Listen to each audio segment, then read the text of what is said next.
ஹைட்ரோசில் மாதிரியான பிரச்சனைகள் இருக்கும் இல்லைங்களா?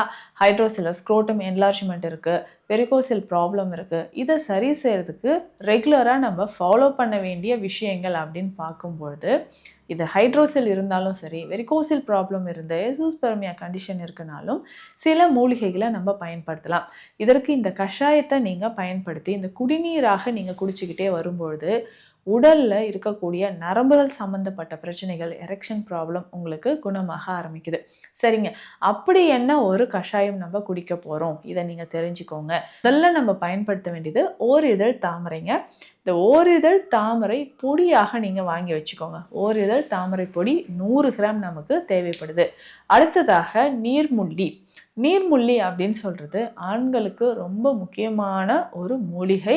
இந்த நீர்முள்ளியோட முழு சமூலம் நமக்கு கிடைக்கலனாலும் இந்த நீர்முள்ளி விதைகள் நீங்க வாங்கி வச்சுக்கோங்க. நீர்முள்ளி விதைகள் அத வாங்கிட்டு பவுடர் பண்ணிக்கணும். வீட்லயே பவுடர் பண்ணிக்கணும். இது ஒரு 100 கிராம் உங்களுக்கு தேவைப்படும். ஸோ ஒரு இதழ் தாமரை 100 கிராம், நீர்முள்ளி 100 கிராம் தேவைப்படுது. அதற்கு அடுத்ததாக சீந்தில் சீந்தில் பொடி 100 கிராம் உங்களுக்கு தேவைப்படுது. இந்த 3 மூலிகையிலும் 100 கிராம் நம்ம எடுத்துக்கணும். இதற்கு அடுத்ததாக பூனைக்காளி விதை பொடி 50 கிராம் உங்களுக்கு தேவைப்படுது. பூனைக்காளி விதை பொடி 50 கிராம். சீரகம் 50 கிராம் எடுத்து வச்சுக்கோங்க. அதற்கு அடுத்ததாக ஜாதிக்காய் 20 கிராம் உங்களுக்கு தேவைப்படுது. ஸோ ஜாதிக்காய் அப்படின்னு சொல்லும்போது நரம்புகளை வலிமையாக்கும். ஹைட்ரோசில் பிரச்சனை இருக்குது, வெரிகோசில் பிரச்சனை இருக்குன்னா அதை சரி செய்கிறதுக்கு உங்களுக்கு இது பயன்படுதுங்க. ஸோ இந்த மூலிகைகள் எல்லாமே நான் சொன்ன அளவுப்படி வாங்கி வச்சுட்டு டெய்லி ஒரு ஸ்பூன் ஃபுல்லாக ஒரு 5 இருந்து 6 கிராம் எடுத்து 2 கிளாஸ் தண்ணீரில் போட்டு நல்லா பாயில் பண்ணி ஒரு கிளாஸ் வர வரைக்கும் பாயில் பண்ணி ஃபில்டர் பண்ணி எடுத்து வச்சுக்கோங்க. இது சூடாக இருக்கு இல்லைங்களா?